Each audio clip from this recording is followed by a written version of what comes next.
στην αρχή, τα φιλιά λυτρωτικά, η μόνη λύση να εισέλθουν τα ερωτικά συμπλέγματα στις μανιώδεις γραφές.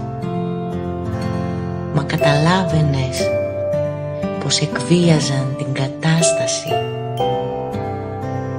Συσπάστηκα με σωστή κραυγή, καθαρή ανάμεσα στα υγρά σου μέλη, και ακινητοποίησα μία φλόγα στην σχισμή σου. Προχωρήσαμε ο ένας μέσα στον άλλον, σάρκα του φυλίδωνου, η γλώσσα να ασφικτιά σε δόντια και παλαιά σφραγίσματα.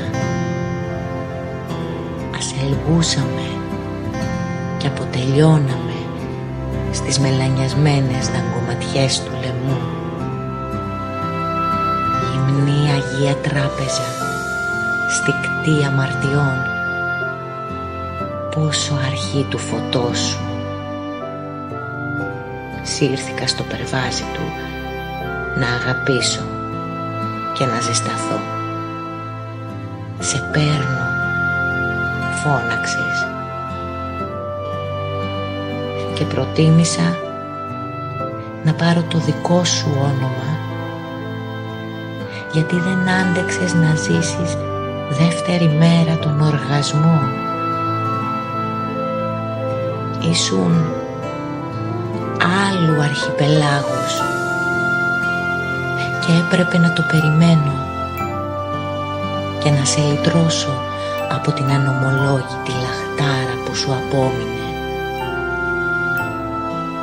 Γι' αυτό δεν σου άφησα ούτε ένα ποίημα αδιάβαστο στο σώμα. Μα ως εραστές, από τις πρώτες μέρες κατά τα σγραφάς, αδυνατούσαμε να κρατήσουμε τη γεύση και την όσφρηση την ακριβή, και φτάσαμε να λογοδοτούμε αδιάφορα και όλο πιο αραιά πως πρέπει να πληρωθεί αυτή η οφειλή της ποίησης του ανικανοποίητου